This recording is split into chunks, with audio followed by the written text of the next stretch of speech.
Il faut que tu prophétises encore sur un grand nombre de peuples et de nations et de langues et de rois.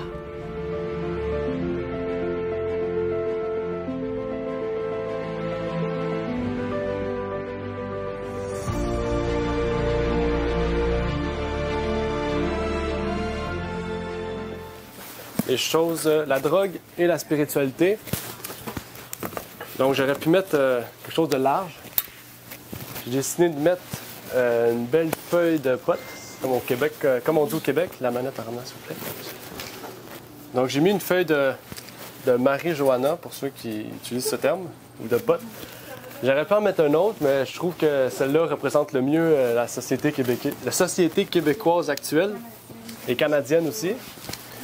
Donc j'ai décidé de mettre ça, puis aussi parce qu'ici on a un livre qui s'appelle « Les 21 vérités cachées sur la Marie-Johanna », que je vous conseille de lire, de prendre. Pour ceux qui ont des enfants aussi, des fois, ils n'aiment pas trop lire. On lit, on a des informations. C'est un livre vraiment que je vous conseille de prendre. Et ici, il y a 3 copies. On en a d'autres à l'intérieur. Donc, pour ceux qui veulent en prendre une copie, donc, vous pourrez le prendre avec plaisir. Donc, on va débuter maintenant notre journée jeunesse, qui était connectée avec Christ. Donc, connecté avec Christ, pourquoi? Parce que, en fait, aujourd'hui, dans une société moderne où tout est rapide, tout doit aller vite, on veut des choses courtes, on veut des méditations plutôt que lire des versets bibliques, des Bibles. On aime mieux entendre parler des gens que d'aller chercher dans la Bible. Mais en fait, le seul livre qui nous permet de connecter à Christ, c'est la Bible. C'est pour ça qu'on dit la Sainte Bible, OK? Parce que Bible, Biblios en anglais, ça veut dire recueil de livres. Donc, parce que Bible, c'est ça que ça veut dire. C'est un recueil de livres de plusieurs auteurs. C'est ce que c'est la Bible. Mais en fait, dans la parole de Dieu, on dit pas la Bible. On n'a jamais utilisé le mot Bible dans la Bible. On parle des Saintes Écritures comme de la parole de Dieu. Hein? Donc, comment être connecté à Christ? C'est en écoutant notre Père Céleste. Puis comment on écoute notre Père Céleste? C'est par la parole. Donc, on est obligé d'ouvrir la Bible pour comprendre ce qu'il veut de nous. On peut l'ouvrir de différentes manières. Aujourd'hui, on a les audios, on a des prédications, mais qui rouvrent des versets, on a des études, on a les témoignages, on a le partage entre frères et sœurs, les échanges. Aujourd'hui, je vous présente une étude, mais ça sera plus un échange. OK? Donc, j'ai le micro. Il y a un micro là. Mais je pourrais vous le donner si vraiment on a un besoin de pouvoir vraiment partager, parce qu'il y aura des questions. Okay? Je ne vais pas juste présenter un sujet, ça va être juste des questions, puis on va discuter ensemble de différentes questions. Donc ça, c'était un peu mon introduction à la journée d'aujourd'hui. OK? Avant de commencer, bien sûr, j'aimerais prier avec vous pour qu'on puisse vraiment prendre le temps de comprendre l'étude d'aujourd'hui puis de vraiment étudier. Je vais prier maintenant.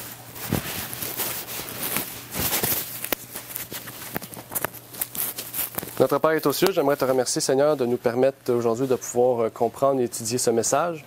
Puisses-tu nous permettre, Seigneur, que cette journée puisse être une journée de joie, une journée de partage, d'études, que tu puisses permettre aussi à ceux et celles peut-être qui ne viendront pas ce matin de pouvoir être présents l'après-midi, Seigneur, de pouvoir comprendre et connaître les 2 autres sujets qui seront présentés, et que tu puisses nous permettre, Seigneur, que nous puissions grandir fraternellement, mutuellement, ensemble, Seigneur, et aussi dans la vérité, dans ta parole. Peux-tu nous bénir au nom de ton Fils Jésus-Christ? Amen. Amen. Donc, OK. Première question pour vous. Qu'est-ce que vous considérez comme une drogue? Pour vous, c'est quoi? Si vous auriez à définir drogue, le mot drogue, dans vos termes à vous, comment vous le définiriez? Ouvre le micro. Nuisible. OK, nuisible. Non, mais le mot drogue, dépendance. Dépendance, OK. Dépendance. Tout ce qui peut déranger notre cerveau. Transformation, dépendance. Transformation, c'est qui la transformation du cerveau? C'est toi? Ça veut dire tout ce qui peut déranger. OK, déranger. OK, transformation, déranger le cerveau, dépendance, OK. Ouais, transformation de notre être entier. Ouais. Cerveau, Ben, physique, corps, physique. social, c'est tout. OK. Est-ce qu'il y a une autre définition, Joe? C'est pas?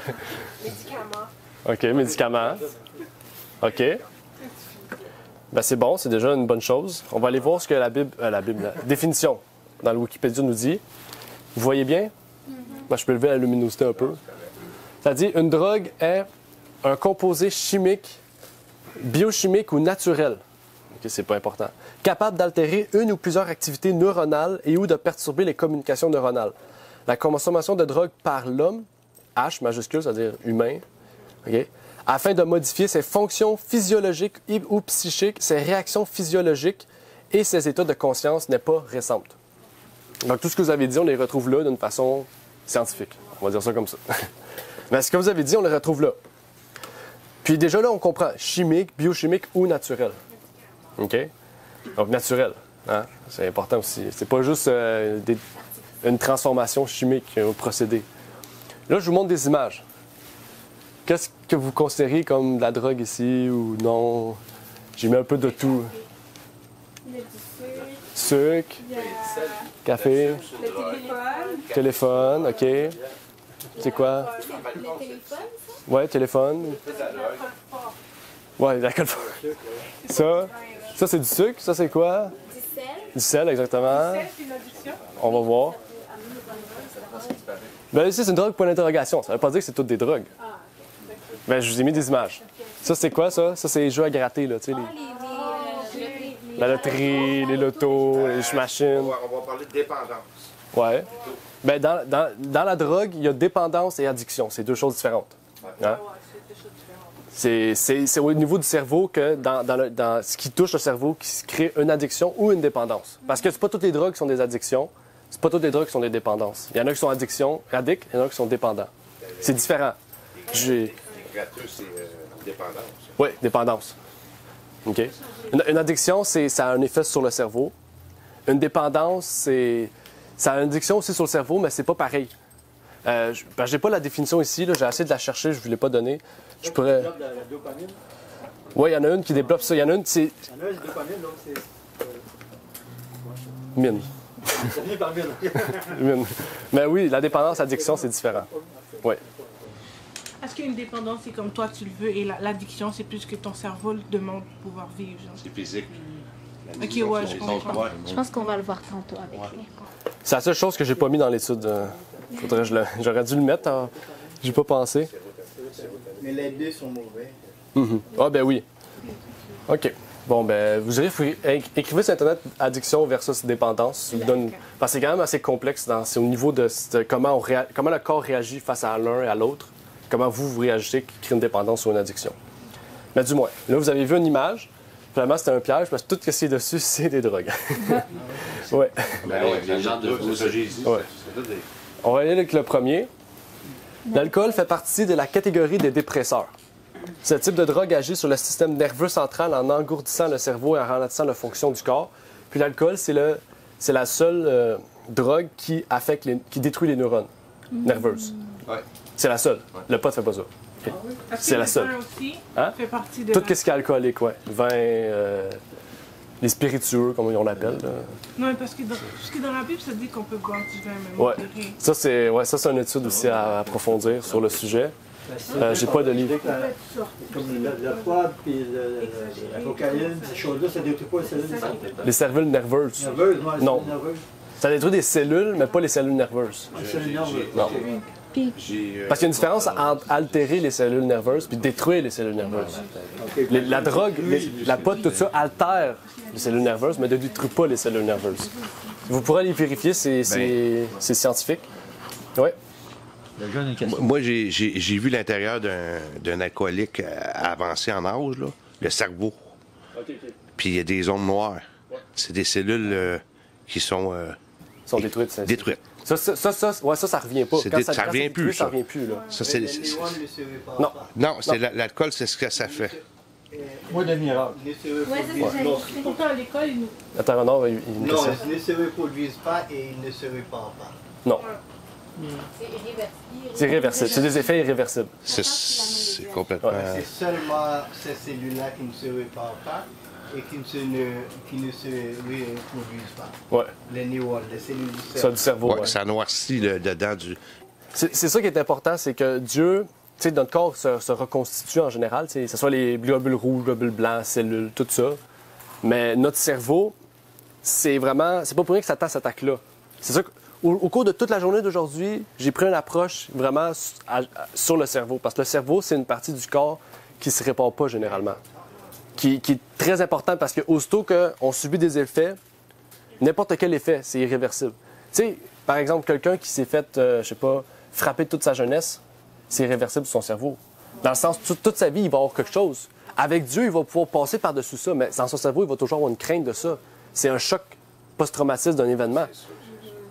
Toutes ces choses-là, on ne peut pas les enlever. Notre cerveau, il est là, c'est fini. Même notre cerveau capte des informations des fois que nous-mêmes, on ne sait pas. Parce que notre cerveau, c'est comme une bibliothèque. Hein? Il y a des choses qui rentrent qu'on ne sait pas qui rentrent. C'est pour ça que le cerveau est une chose très importante. Notre corps, on le sait. Tu vois quelque chose, tu le manges pas. Bien, l'information, tu peux pas faire ça. Oui, c'est une éponge. Le cerveau, c'est une éponge, oui, exact. Et alors, ça, je l'ai rajouté aussi. Micro. Au niveau, j'ai lu aussi qu'au niveau du foie, l'alcool, là, quand tu bois de l'alcool, le foie travaille extrêmement fort. Il bloque tout ce qu'il y a, même si tu as mangé, si tu as pris d'autres choses, il va faire un blocage pour travailler plus fort pour que l'alcool passe. Oui. C'est très, très nocif pour le foie. Et puis, qu'est-ce que j'avais lu aussi? Ça élimine tout ce qui concerne les vitamines B. Ouais. C'est pour ça qu'on parle du système nerveux central. C'est quand tu n'as plus de vitamine B, le lendemain, quand tu as pris beaucoup de boissons, le lendemain, tu es stressé et nerveux. Et même dépressif, je l'ai vécu. Parce que ton système nerveux central, il est complètement déstabilisé à cause de la vitamine B. Fait que c'est ça que ça fait aussi. Oui, c'est vrai. Mais ça, j'ai pas tout parlé. Là, on va pas parler de chaque truc, ça serait trop long, chaque effet. Là, je vous ai dit aussi certaines choses que, en préparant l'étude, j'ai eu des résultats de recherche qui m'ont amené des études qui m'ont amené des résultats. En général, on va parler vraiment de la drogue. Parce que la drogue, en général, c'est pas bon. On est d'accord. Peu importe ce qu'elle est. OK? Même certaines choses qu'on tolère aujourd'hui qui sont légales, comme la cigarette, c'est légal, l'alcool, c'est légal, le pot, c'est légal. Pas parce que c'est légal que c'est bon. Le sucre est légal, pourtant, c'est pas bon. Le sel, c'est ces choses-là. Toutes ces choses-là, c'est pas bon, puis pourtant, c'est légal. Donc, c'est à réfléchir.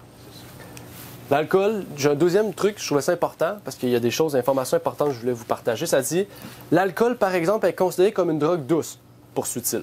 Consommé avec modération, il peut certes avoir des effets positifs. Le seul effet positif qui existe sur l'alcool, c'est faciliter les relations sociales. C'est la même chose. Il le dit lui-même, hein? Pourtant, contrairement au cannabis, à l'héroïne ou à la cocaïne, l'alcool tue les cellules nerveuses. OK?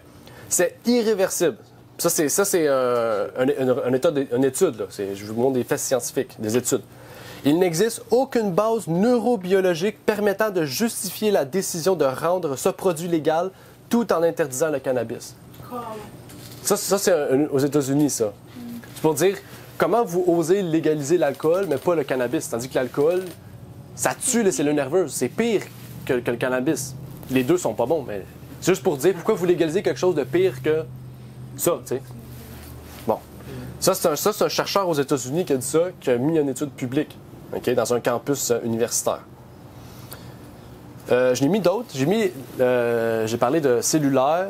Là, j'ai mis les jeux vidéo, là, mais en général, ça dit l'addiction aux jeux vidéo est reconnue comme une maladie à part entière par l'OMS depuis 2018.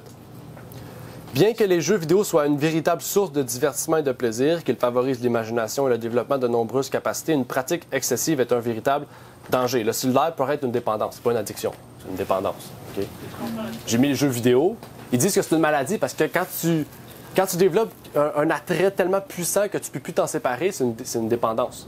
Ça tombe dans les maladies, dans les problèmes, hein, qui agissent sur le cerveau. Parce que, pourquoi vous pensez qu'il y a autant d'enfants qui portent des lunettes aujourd'hui? De loin, de proche. Les écrans. Les écrans. Ouais. Que ça soit un téléphone. Plus de 1 heure à 2 heures par jour, ça c'est prouvé aussi. Plus d'1 heure à 2 heures par jour d'écran pour un enfant, ça détruit déjà ses yeux, son cerveau. Ça crée l'insomnie. Ça rend les jeunes TDAH, plus hyperactifs. La violence aussi, ça fait... La violence, oui. Il y a beaucoup de choses que ça crée.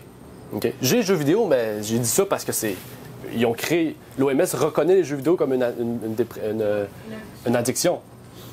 c'est pire, c'est une addiction. Pour vous montrer l'addiction et la dépendance, c'est différent. Donc, il y a quelque chose d'important à voir dans ça. Puis, il y a une question aussi, ou une intervention. Ouais. Les jeux vidéo aussi amènent au niveau des études, au niveau de l'école, que ce soit au primaire ou au secondaire. Étant donné que les jeux vont très, très, très vite et ton cerveau travaille vite, les jeunes développent l'hyperactivité.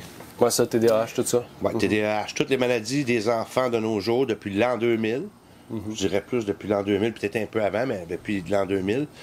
On voit beaucoup de maladies au niveau comme tu dis, de l'apprentissage à l'école. Ouais. Parce que quand tu joues à des jeux, ça va extrêmement vite. Surtout, plus tu es bon, plus ça va vite. Fait que quand tu arrives à l'école puis le professeur parle, c'est pas assez vite. Non. Fait que c'est long, puis c'est lent, fait qu'il s'endort, il devient avec un problème. Mais c'est pas parce qu'il y a un problème vraiment. Mais les médecins prescrivent des pilules pour ça. Mais c'est pas vraiment parce qu'il y a un problème, c'est juste pour lui, ça va passer vite. Mais on donne des pilules à ce temps pour ça. Il veut changer de forme. Hein? Il veut changer de Oui, c'est pas bon, là. Ritalin, tout ça. Là. Mais c'est voulu, hein, c'est voulu. Joe aussi pourrait témoigner de ça. Ben, on va en parler tantôt, là. Tu pourras témoigner avec ça tantôt si tu veux. Bon, on va en parler de ça parce que Joe, il a vécu ça aussi plus jeune, puis je trouve que c'est un bon témoignage en lien avec ça. Mais on va en parler tantôt. Joe pourra témoigner. Ça sera le moment pour Joe de témoigner. Mais oui, effectivement. Bon, il y aurait encore plus à parler sur ça. Hein? C'est pas bon. Il y a beaucoup de personnes qui portent des lunettes aujourd'hui à cause des écrans. Les filtres bleus, souvent. Ouais. On conseille ça.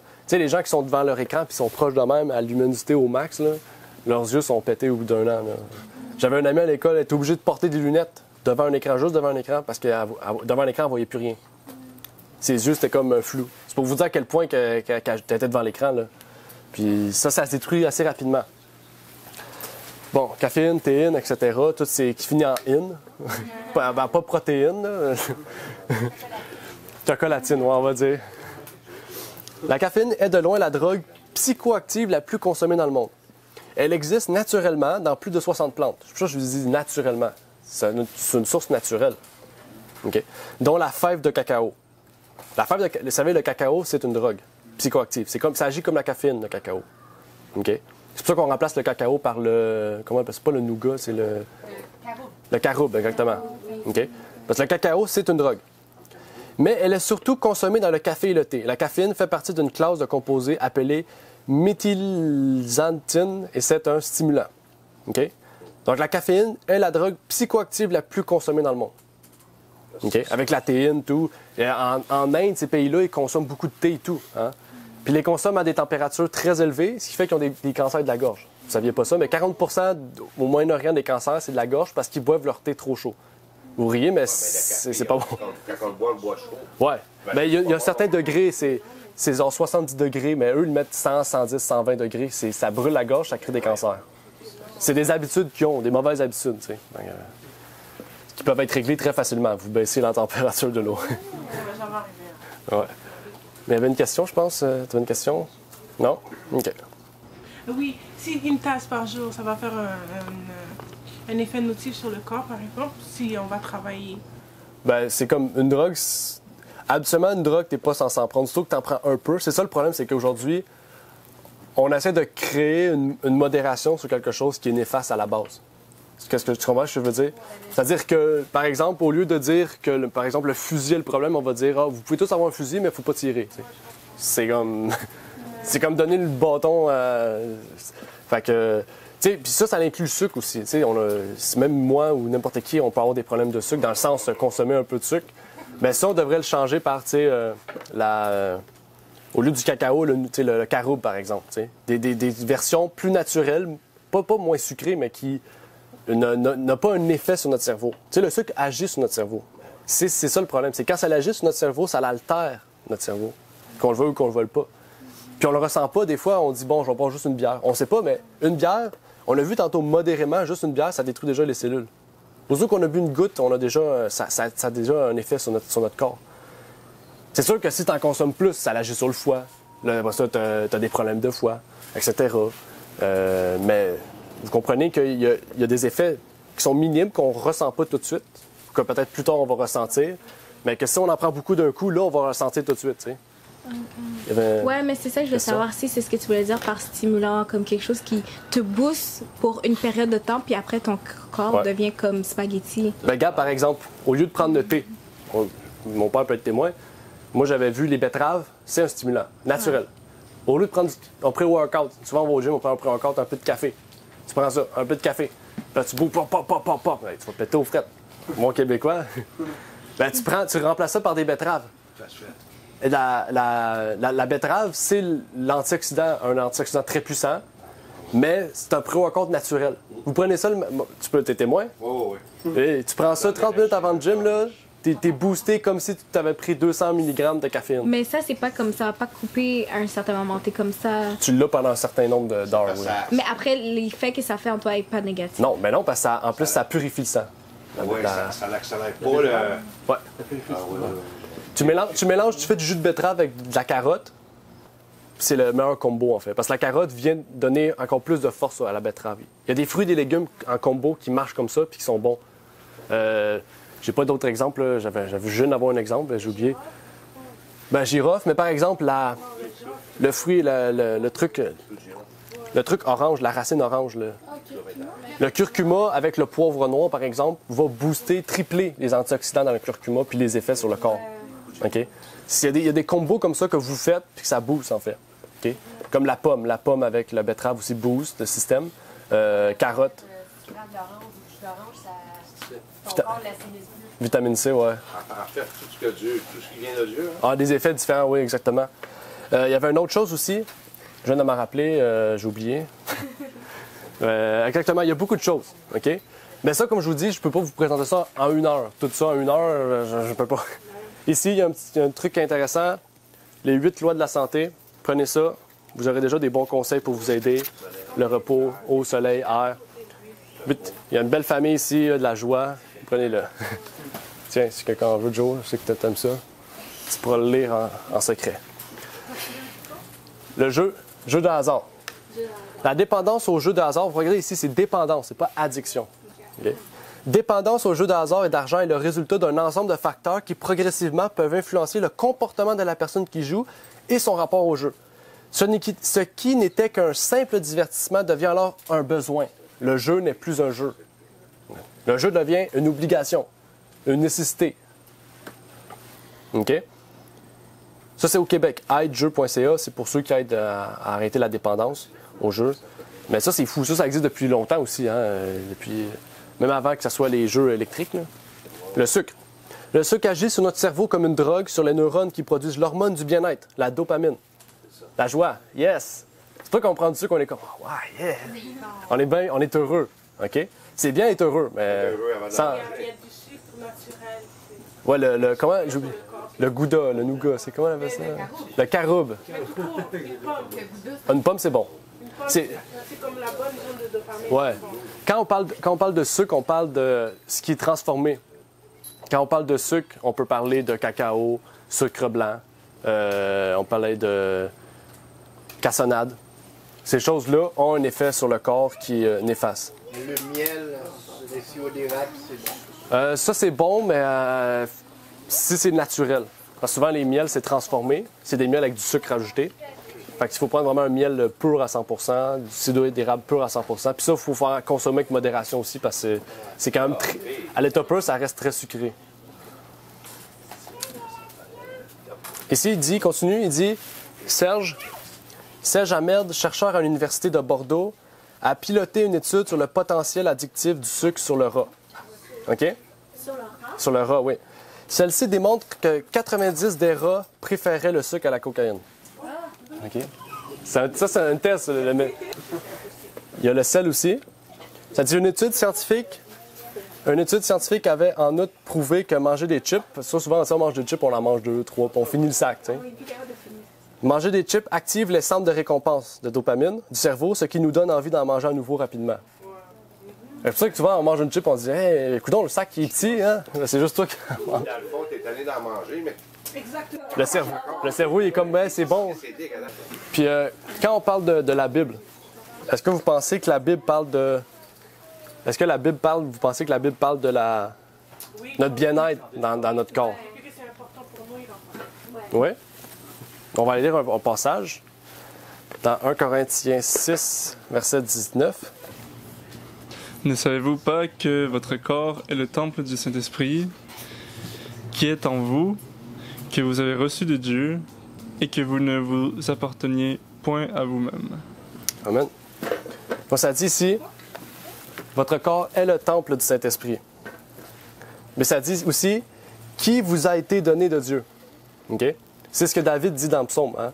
Il dit, je remercie Dieu de m'avoir donné un corps, je remercie Dieu de m'avoir mis dans le sein de ma mère, c'est-à-dire de m'avoir permis d'être créé. OK?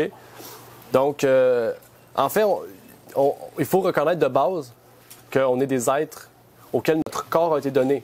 Dans le fond, Dieu nous a permis de pouvoir être en vie aujourd'hui, il nous a permis d'avoir la vie. C'est parce que c'est lui qui a créé le processus de la vie. Il nous a permis de pouvoir être en vie, de pouvoir faire des choix, de pouvoir être un temple vivant. C'est ça aussi que Paul dit ailleurs dans la Bible. Pour que notre corps puisse être le temple du Saint-Esprit. Il y a un verset qui dit soit que vous buviez, soit que vous mangez, mais faites tout. La gloire de Dieu. Oui, ouais, exactement. Même Salomon, il dit, si vous voulez faire à votre tête dans le temps de votre jeunesse, faites ce que vous voulez, ben, vous allez subir les conséquences par la suite de vos choix. Les conséquences du péché. Exactement. Mais on a toujours le choix.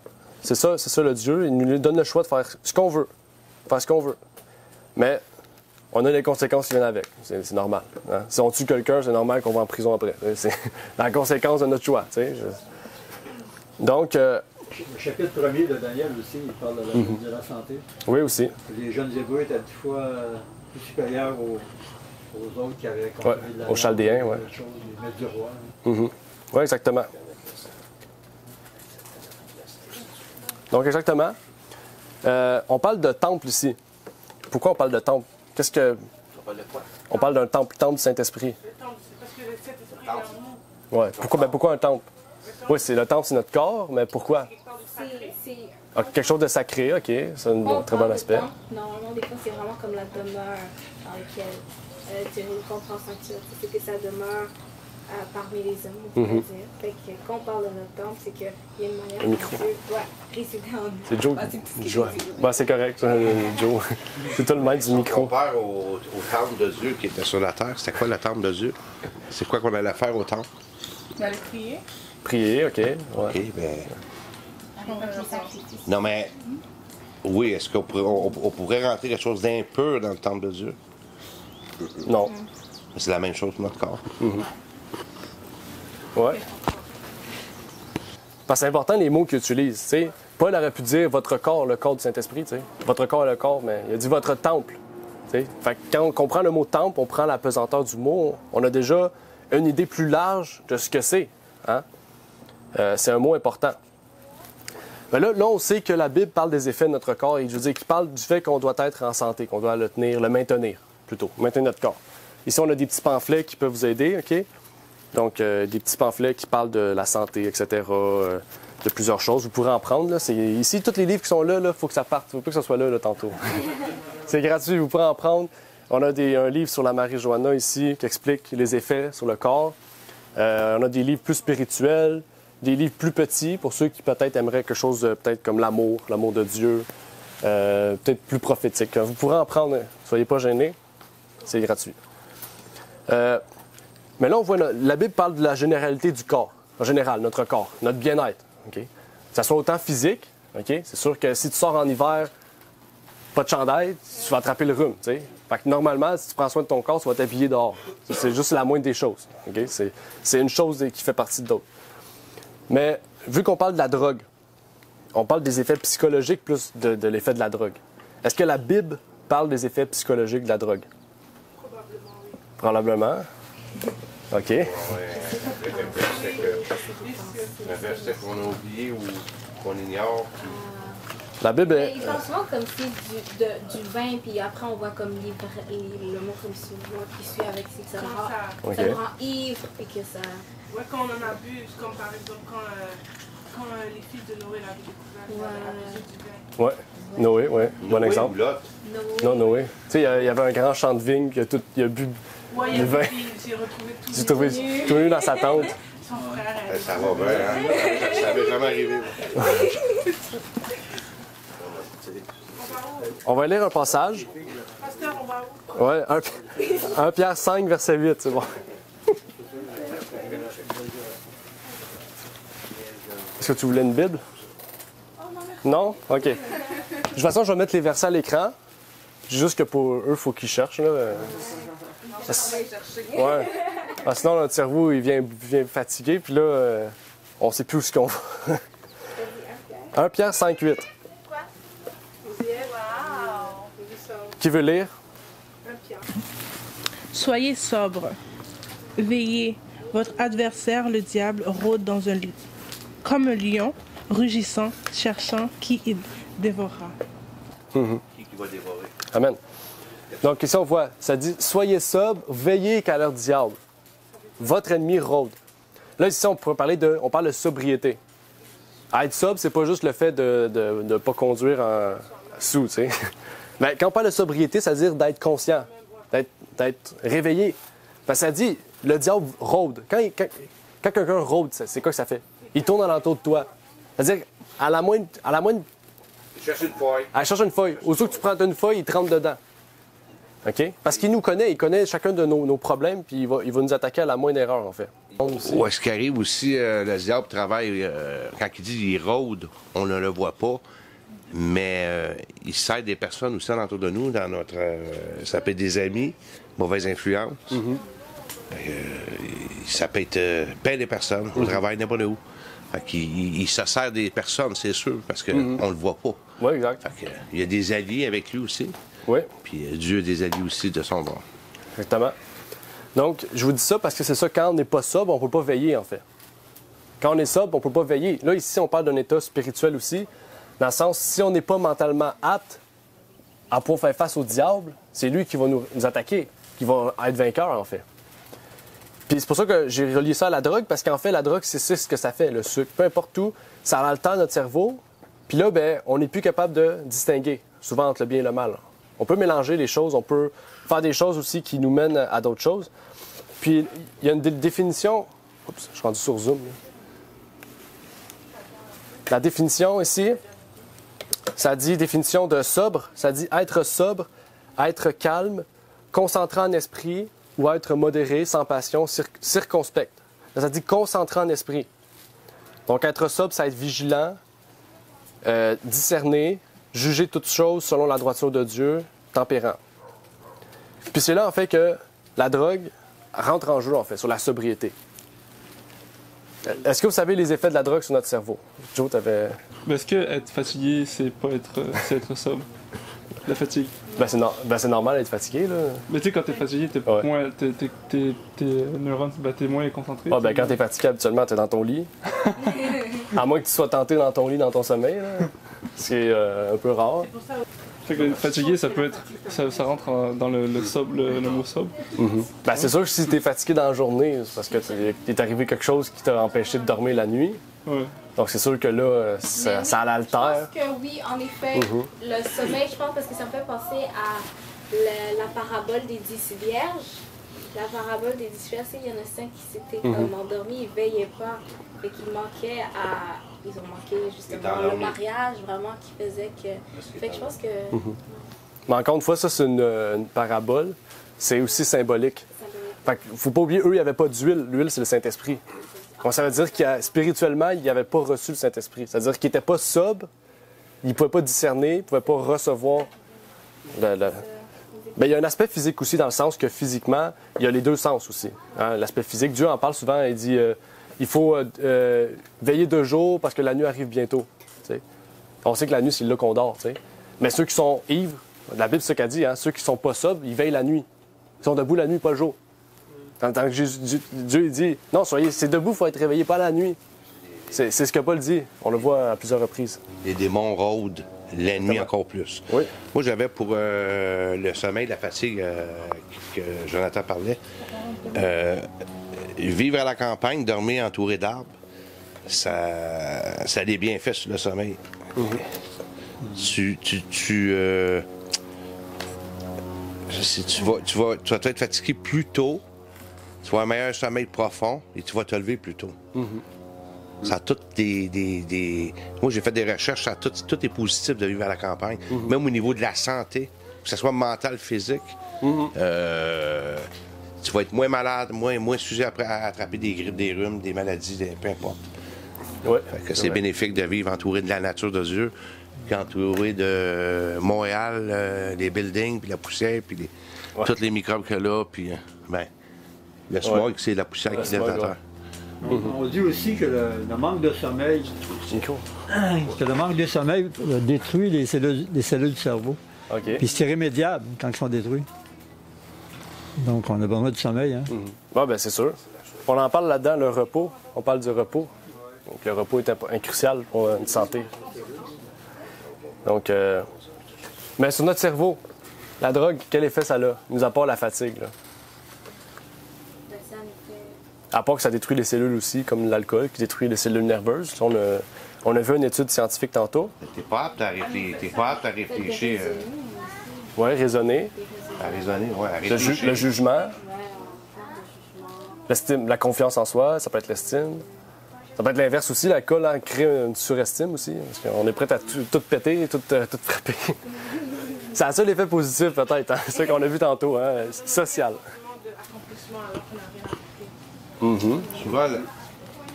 Souvent, l'alcool va emmener à l'agressivité. L'alcool joue beaucoup sur les émotions. D'ailleurs, selon les recherches que j'ai faites, un alcoolique, pourquoi il est alcoolique? C'est une malgérance de ses émotions. Quand il est content, il boit. Quand il n'est pas content, il boit. Donc, il devient un alcoolique. Oui, il boit tout le temps. Fait qu'il boit tout le temps, c'est ça. C'est quelqu'un qui gère mal ses émotions. Il faut apprendre à gérer ses émotions. Mais moi, j'y ai parvenu avec Dieu. Sans Dieu, je pense pas que j'aurais arrivé à arrêter de boire complètement. Parce que quand j'étais content, je buvais, puis quand j'étais pas content, je buvais. Fait que c'est ça l'alcoolisme. C'est une malgérance des émotions. Oui, c'est vrai. C'est vrai. Donnez le micro, on va avancer. Lobe frontal, vous connaissez le lobe frontal? Oui. C'est juste ici, là. Dans le front, c'est ça. C'est là que Dieu a dit qu'il va mettre son sceau. Il ne va pas le mettre ailleurs que là. C'est-à-dire il faut le jugement, il faut discerner, il faut être sobre pour pouvoir faire la bonne décision. Je vais vous montrer un cerveau parce qu'on va étudier le cerveau. Toute la journée, on va l'étudier. Je vais vous parler des effets du lobe frontal. Là, on va parler de ça. Puis là, vous allez savoir par la suite qu'est-ce qu'on va parler. Dans le cerveau, il y a plusieurs parties. OK? Bon, il y a le cortex moteur, sillon central, sillon latéral, etc. Vous connaissez le reste. Mais le globe frontal, c'est les parties en couleur. Non? OK. Bien, les parties en couleur, c'est le lobe frontal. OK? Dans le cortex, il y a le cortex préfrontal, cortex prémoteur. Cortex préfrontal, c'est les parties en avant. Puis dans le cortex frontal, il y a le préfrontal dorsal latéral, préfrontal ventrolatéral, orbitofrontal, du moins. Dans la partie du cerveau du cortex frontal, il y a 3 parties dans le lobe frontal, okay, ou le cortex frontal. Okay? Il y a le cortex moteur, qui fait partie du lobe frontal. Il y a le cortex prémoteur, qui fait partie du lobe frontal. Il y a le cortex préfrontal, qui fait partie du lobe frontal. Pour vous dire, 40% du cerveau, c'est le lobe frontal. OK? Là, vous me direz, OK, ben ça sert à quoi ces affaires-là? Parce que le cortex frontal, préfrontal, ça veut dire quoi? Il y a le cortex moteur, qui est ici, en rouge. OK? Le cortex moteur, je pense que je l'ai. Le cortex moteur participe à la planification, au contrôle et à l'exécution des mouvements volontaires des muscles du corps. Ça, souvent, quand on est alcoolique, parce que ton cortex moteur, il est déséquilibré, en fait. Le cortex prémoteur, OK, que vous voyez ici en orange, le rôle du cortex prémoteur est de planifier et d'organiser le mouvement. Vous vous dites, ben, c'est la même chose que l'autre. Non. L'autre, c'est l'exécution. Lui, c'est planification. OK? Donc, quand il y en a un qui manque, bien, les autres, ils pètent aussi, en fait. Ça va ensemble. Puis, il y a le cortex préfrontal, qui est la grosse partie en bleu, OK, qui se divise en 3 parties, c'est-à-dire 11, tout ça. OK? Le cortex préfrontal, c'est la région et le siège ici de différentes fonctions cognitives dites supérieures, notamment le langage. C'est pour ça que quand on a un collègue ou ça, c'est là que ça agit, OK? Gaga un peu, c'est là. le langage, la mémoire de travail, le raisonnement et plus généralement les fonctions exécutives. Le cortex préfrontal, c'est la région du goût et de l'odorat aussi. OK? Et la dopamine, OK, ça rapporte là-dedans aussi. Bien sûr, en arrière aussi, il y a une glande spéciale pour le plaisir, OK, qui n'est pas là-dedans. La drogue agit directement sur notre dopamine et déséquilibre notre lobe frontal. En déséquilibrant notre lobe frontal, ça crée toutes les maladies mentales. TDAH, Alzheimer, Parkinson, OK, etc. Donc, ces maladies sont le résultat d'un déséquilibre mental au niveau du lobe frontal. OK? Si vous ne me croyez pas, allez faire des recherches. J'arrive à la même chose. OK? Donc, ce n'est pas seulement la dépendance ou l'addiction, mais la consommation de drogue, tout court, qu'elle soit modérée ou non, qui crée un déséquilibre et augmente le nombre de consommations. Et si notre lobe frontal est dysfonctionnel, en fait, notre foi va être dysfonctionnelle. Notre vie va être dysfonctionnelle. Hein? La vie familiale, sociale, amoureuse et la vie spirituelle, chrétienne, aussi va être dysfonctionnelle. La vie d'église. Et dans les derniers jours, spécialement, quand je dis dans les derniers jours, c'est dans les jours qu'on vit, okay, les derniers temps, est-ce que la Bible parle spécialement de la drogue? Ce qui veut dire que peut-être dans les derniers jours, il y aura quelque chose d'exponentiel. Okay? Est-ce qu'elle en parle? C'est sûr, parce qu'il y a rien caché. Là, on va lire. On va lire un texte spécial, Apocalypse 18, verset 23. Je vous dis spécial parce que là, je vous montre à l'écran, là, mais Apocalypse 18, verset 23. Est-ce que quelqu'un voudrait lire? La lumière de la lampe ne brillera plus chez toi, et la voix de l'époux et de l'épouse ne sera plus entendue chez toi, parce que tes marchands étaient les grands de la terre, parce que toutes les nations ont été séduites par tes enchantements. OK. Là, vous me dites, OK, mais on parle pas de drogue, là. Okay. Non, mais Les mots. Parce qu'on est en français, hein?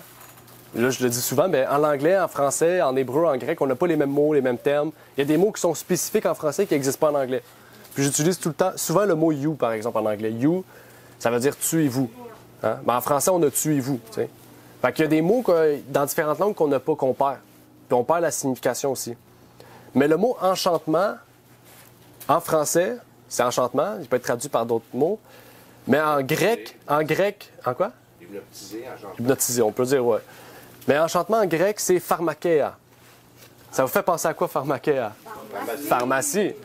Puis en France, le mot pharmakeia, ça vient de pharmacie. OK? L'inverse, pharmacie vient de pharmakeia. Donc ça vous fait penser à pharmacie parce que le mot pharmacie vient de pharmakeia. OK? C'est quel mot qui est pharmakeia? Enchantement. Enchantement, ouais. Mais la pharmakeia, en grec, ça ne veut pas dire pharmacie, OK? En français, ils ont tiré ce mot-là de ce mot grec. Mais pharmakeia, ça veut dire enchantement, sorcellerie ou magie noire. OK? Donc, je dis pas que la pharmacie... J'allais chez Jean Coutu, là, vous êtes rentré dans une secte puis que tout est possédé. Non, c'est pas ça. Hein? Mais ils vendent de la drogue. En anglais, on dit drugstore. Hein? Ouais. Ils vendent de la drogue. Ouais, aux okay? États-Unis, c'est drugstore. Drugstore, oui. Donc, je vous dis pas que non plus que vous rentrez dans un drugstore, vous êtes dédrogué tout de suite. Non. Parce que les pharmacies, c'est pas comme avant. Les pharmacies d'aujourd'hui, ils vendent des jeux de société, ils vendent un peu de tout. Hein? Mais à l'époque, les pharmacies, c'était le chaman du coin. Avant, puis c'était vraiment comme ça. Avant, c'était comme on appelait, genre, les guérisseurs. Oui, c'est ça. On les appelait les guérisseurs de ce genre. Exactement. Donc, je vous dis ça, en fait, parce que Apocalypse, c'est dans les derniers temps. Il s'agit aujourd'hui. Puis la pharmacie, aujourd'hui, c'est quand même une des puissances les plus riches au monde. Hein? Oui, c'est une compagnie. C'est des compagnies. Exactement. Donc, quand je dis enchantement, magie noire, sorcellerie, c'est que c'est eux qui contrôlent ce qu'on mange. Hein? Le pot, par exemple, est légalisé, l'alcool, la nicotine, etc. Bon, je vous dis ça. Toutes ces choses-là sont légalisées, mais qu'est-ce qui prouve que c'est bon? Qui fait les études? Hein? On sait qu'il y a des études... Des personnes honnêtes. Ouais. Il y a peut-être déjà des médicaments qui sont en train de se faire pour régler les problèmes de... Oui, c'est ça. Puis, je vous dis ça parce qu'il y a des études, par exemple, les compagnies dans les années 1950, là, la compagnie de cigarettes, c'est eux qui faisaient les études pour prouver que la cigarette était bonne. C'était pas privé, là. C'est ça. c'est sûr que la compagnie de cigarettes va dire que la cigarette est bonne, tu sais. Fait que c'est sûr que les études sont fausses. Donc, c'est pour vous dire qu'ils contrôlent eux-mêmes leurs études. C'est pas le même partout. Comme si tu penses que tu fais la bonne chose, tu vas croire que tu fais la bonne chose. Ils ne croient pas forcément que comme si ils sont là pour droguer les gens. Dans la tête à eux, ils aident les gens. Alors qu'ils parce que les docteurs... La drogue, il y a des effets pour nous. Il y a des Tylenol, bien sûr, que ça aide pour certaines personnes. Donc t'as pas le choix de souffrir, c'est correct. Mais comme pour toi qui as mal à la tête, juste parce que t'as pas mangé, c'est pas bon de prendre des Tylenol. Oui, c'est ça. Exact. T'as bien expliqué la chose. Il a bien expliqué. Parce qu'aujourd'hui, c'est ça, c'est la facilité. T'as mal à la tête, tu prends un Tylenol, mais t'es peut-être juste fatigué. T'as peut-être juste soif, tu sais. Ton mal de tête, c'est ton corps qui parle avec toi pour te dire qu'il y a quelque chose qui n'est pas bien. Ouais, tu bois de l'eau, souvent ça part. Moi, je voulais parler du tabac, peu importe du pot, peu importe. Autrefois, là, c'est sûr que le tabac, il contenait moins de chimiques. Avec les années, c'était rajouté. La marijuana, on parle des années 80-90, c'est entre 2 et 4 %. Oui, dans le livre, il en parle. Aujourd'hui, là, dans la rue, là, on peut trouver jusqu'à 50 %. Il en parle dans le livre. Ouais. À 50 % là. Tu en prends? Ouais, tu ris plus. T'es là. T'es un zombie. À 2-4 % là. Dans le livre, il explique au-dessus de 4 %, les preuves scientifiques montrent qu'au-dessus de 4 %, c'est considéré fort. Ça veut dire que c'est une drogue dure, ouais. C'est plus douce. OK? Puis aujourd'hui, en général, lui, il expliquait que lui, il a peut-être 40 ans, mais début 2000, 90, en montant, ça a commencé à monter jusqu'à 15-20 %. Puis le TDAH, le SQDC, c'est 30 à peu près en général? Ah, c'est entre 27, 28, 30, ça dépend. Le THC? Mais ça augmente de plus en plus. Oui, ça augmente. Je me rappelle, on était déjà sortis avec des amis, on est allé quelque part, puis c'est comme 90 %. Comme tu peux le régler, et puis comme si... J'ai été surpris de savoir ça. Genre, moi, je pensais que comme si le THC, comme ça devait pousser de la terre, mais non, tu peux rajouter du THC. Ouais, la concentration. Tu peux comme faire qu'est-ce que tu veux avec tout. Comme vous savez qu'il y a de l'alcool 99,9 % aussi. 100 % c'est censé pouvoir te tuer. Parce que de l'alcool, à ce qui paraît, c'est de la drogue contrôlée. Mais non, c'est du poison tout court contrôlé. Ça veut dire que comme si ça te fait un effet que tu meurs tranquillement dans ton corps. Avoir de l'alcool 99 %, c'est comme tellement fort. Comme tu peux... Pour une blessure, c'est mieux que de l'alcool. C'est mieux que de l'alcool. Puis j'ai bu, j'ai goûté, mes lèvres m'ont brûlé pendant 10 minutes. Alors c'était 99 %. C'est fou. Que juste mes lèvres me brûlaient. J'imagine même pas qu'est-ce que ça va faire à l'intérieur. Non, c'est ça, c'est vrai. Mais ça c'est la science. Hein. À l'époque, ils ne pouvaient pas faire ça parce qu'il n'y avait pas l'évolution scientifique. C'est pour ça que je vous dis, dans les derniers temps, toutes ces choses-là vont s'accentuer à cause de la pharmacie. On parle de la pharmacie, on parle de la science en général, on parle de la santé en général. Ceux qui sont censés être les spécialistes de la santé. Mais il y en a plein, comme le Listerine. Je ne sais pas si vous le saviez, mais le Listerine, à la base, c'était un produit ménager. Là. Il lavait les planchers avec ça. Aujourd'hui, on met ça dans notre bouche. Vous pourrez aller voir, c'est une compagnie ménagère. Là. Le Listerine, il vient... anciennement, il accouchait les femmes à la maison. Souvent, les femmes mouraient à cause d'une infection. Puis c'est M. Listerine, c'est son nom, qui a inventé un savon pour laver les mains.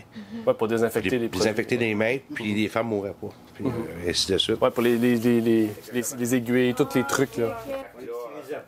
Non, c'est lui qui a inventé un peu le niveau de stérilisation actuel. Ouais. Puis il a inventé la Listerine pour ça. Mais aujourd'hui, on le met dans notre bouche. C'est sûr qu'ils ont changé certains aliments, mais il faut se dire qu'à l'origine, ça va pas là. Ça va pour écurer ton plancher. Puis, il y a plein de choses de même. Hein. Avant, ils disaient que le sucre était bon. Après ça, ils ont découvert que les liens avec le cancer. Les docteurs disaient aux gens, allez fumer un peu, genre, pour vous sentir aussi. Ouais. Le pire, c'est que tout ce qui a été prouvé scientifiquement est écrit dans la Bible. Tout ça, comme si c'était écrit, c'est juste que comme si, à la place d'essayer de chercher à comprendre, le fait qu'on a l'idée dans la tête que comme si, comme Dieu, c'est pas notre ami, Dieu est pas amour. On ne peut pas comprendre les choses de la bonne façon. Donc tout ça, c'est expliqué. C'est vrai. Mais il ne faut pas oublier aussi que quand tu as un cancer, le cancer se nourrit de sucre. Ouais, déjà, ton corps est constitué de sucre. Hein? Il marche avec beaucoup de sucre. De glucides, oui. Oui, de glucides. Donc, quelqu'un qui a un cancer, puis il mange des tartes au sucre, puis il mange beaucoup de sucre, bien, il va mourir plus vite, disons. Ouais. Il va beaucoup plus vite. C'est pas juste ça aussi. C'est comme tantôt qu'on avait dit qu'on a mal à la tête parce qu'on est fatigué. Si quelqu'un est malade, c'est soit comme, elle n'a pas le choix, tu vois. On peut choisir comment on va mourir. Quand tu as le cancer, tu sais que tu vas mourir comme le temps, contrairement à quand on vit. C'est ça, tu as le temps que quand tu vas mourir. Alors, tu as le choix de choisir à ce que tu veux, comme t'amuser avant que tu meurs, ou bien genre tu veux vivre comme une vie, essayer d'être santé le plus possible. C'est pour ça que comme si moi qui est malade, qui est pas malade, je peux pas dire que j'ai envie de manger une tarte, puis de la même façon que toi qui as le cancer, tu vois. Comme toi, tu auras plus le droit que moi, parce que comme c'est déjà quand tu vas mourir. Non, c'est juste c'est une métaphore. On va parler des 5 effets de la drogue. Ben, la drogue, ouais. La drogue fait maintenant 5 choses dans notre monde actuel. Elle est comme une épidémie. Parce qu'il y a de plus en plus de jeunes qui consomment et de plus en plus de personnes. On a vu la semaine passée au niveau du vin, là, la INNSPQ, c'est l'inspection québécoise de la santé publique, etc. Ils ont publié, OK, que, vous avez vu, là, pratiquement 80% de la population boivent. Au Québec, 82% de la population boivent. Une. Ça peut être beaucoup, ça peut être une bière par année, mais sur une année, il y a 82% de la population qui boivent au Québec. OK? C'est le plus haut dans toutes les provinces du Canada. Puis on a vu aussi que le plus de ceux qui boivent, c'est entre les 20 ans et plus, on le sait. C'est ceux qui sont plus jeunes adultes. Donc, c'est juste pour vous dire, en fait, que ça augmente ces choses-là de plus en plus. OK? Et ça cause des problèmes de plus en plus, en fait. Pas juste au niveau de la drogue, on le sait, il y a la nourriture, il y a plusieurs autres aspects, bien sûr. Oui. Ça cause aussi des problèmes de santé, plus d'accidents et de crimes, on le sait. Hein? L'alcool est une des causes d'accidents de voiture au Québec la plus haute. Okay? Il y a presque j'avais vu récemment, c'est 800 personnes qui meurent par année. Problème religieux, j'ai dit hallucination divine parce qu'il y a beaucoup qui boivent, ça crée des hallucinations, puis ils pensent voir Dieu. Ça arrive souvent. Hein? C'est... Ouais. Oui. Oui, exactement. C'est utile dans la politique et militairement. Je vous dis ça aussi parce qu'il y a des armées qui font des guerres drogue. Ce que je veux dire, c'est qu'ils vont donner de la drogue par voie, exactement. C'est un outil de guerre actuellement, hein? Les guerres biochimiques, etc. Les guerres de drogue aussi. Il y a un symptôme de dégénérescence. 1 Timothée 6, verset 5. Je ne me rappelle plus pourquoi j'ai mis ça. On va aller voir 1 Timothée 6, verset 5. Donc ça, c'est la conclusion. 1 Timothée 6, 5 disent « Les disputes perverses d'hommes aux pensées corrompues et destituées de la vérité, supposant que le gain est piété, retire-toi de tels gens. » Le gain, on parle d'argent? Oui. Peut-être le gain d'argent, matériel, etc. Ouais. Mais si on parle des disputes perverses d'hommes aux pensées corrompues et destituées de la vérité. Puis qu'ils voient la piété comme le gain comme piété. Donc c'est en fait le contraire de... La religion, c'est tout ce qui est en matériel, l'argent, c'est le pouvoir. Puis je voulais terminer par une chose intéressante. Je sais pas si vous saviez, j'avais appris ça à l'école quand j'étais au cégep, là, le cours de français, qu'il y a beaucoup de personnes, d'auteurs, pour ceux qui lisent beaucoup, là, beaucoup d'auteurs qui se droguent pour écrire leurs livres. Hein? Vous ne savez pas? Les plus grands auteurs, ils se droguent. Hein? Oui. Ils écrivent mieux. Ouais. Mais je savais pour les peintres, ou des fois, genre... Ben, tout le monde, les peintres, les musiciens, tout ce qui est rapport avec, pas Hollywood, mais non, tout ce qui est rapport avec les arts, la musique, etc. On le voit ici. Qu'en est-il des écrivains célèbres de la toxicomanie? De nombreux écrivains célèbres ont eu de fortes affinités avec l'alcool ou les drogues, certains avec les deux. Ça dit cette liste volumineuse s'étend dans le temps et dans l'espace. À titre d'exemple, le poète romantique britannique John Keats consommait de l'opium. OK? C'est fort, ça. Son compatriote Charles Dickens a consommé de la morphine. Aldous Huxley, que j'appréciais beaucoup, que j'apprécie pas moins là, a consommé de la mescaline et des drogues psychotropes pour écrire ses livres. Son frère, c'est lui qui a fondé les Nations Unies. Okay. De l'autre côté du globe, le dramaturge américain Tennessee Williams a abusé de l'alcool et des drogues. Hunter S. Thompson, célèbre pour son journaliste gonzo, a fait de même avec un mélange de substances allant de l'alcool à la cocaïne en passant par les hallucinogènes. Donc, ça, c'est une liste. Il a bien dit une liste. Ouais, j'oublie ce qui est écrit. Ouais. Donc, c'est une liste volumineuse, donc il y en a plus. Okay. Oui, il y en a plein. Mais c'est ça, je pense que la manipulation vient. Donc, quand on le prend, ça nous fait comme si sentir qu'on voit comme des dieux. Ouais. Donc on a tout le temps envie de voir ça. Ben, moi j'ai un exemple bien simple. Là. J'ai connu du monde au secondaire qui réussissait mieux quand ils fumaient de la marijuana. Leur examen puis tout. Ça calmait, donc c'était beaucoup moins fort aussi à l'époque. Ouais, c'est ça, c'était pas pareil. Fait que ça calmait, puis la concentration était meilleure. Selon eux, moi, j'étais pas d'accord, mais c'est eux, là. Ça dépend des personnes aussi. Ouais. Ouais, il y a une drogue, je sais pas c'est quoi le nom. Ben ça, l'effet que la drogue, tu parles du pot. Tu as le pot. Parce que l'effet, il faut savoir que le pot, il y a du THC puis il y a du CBD. Le CBD, c'est bon pour le corps. C'est les bons effets, mais le THC, c'est les effets néfastes du pot. Aujourd'hui, la science permet de séparer les deux, de pouvoir consommer juste le CBD. Dans le fond, juste les effets positifs que cette drogue a. Donc, l'étude est finie. On a fini. Moi, j'ai présenté ce que j'avais à présenter pour la première étude. Je ne sais pas s'il y avait des questions, des commentaires. Donc, on va prier. On va prier. Notre Père est aux cieux, j'aimerais te remercier, Seigneur, pour ce moment que tu nous as permis d'avoir, de pouvoir étudier cette première partie sur les drogues, Seigneur.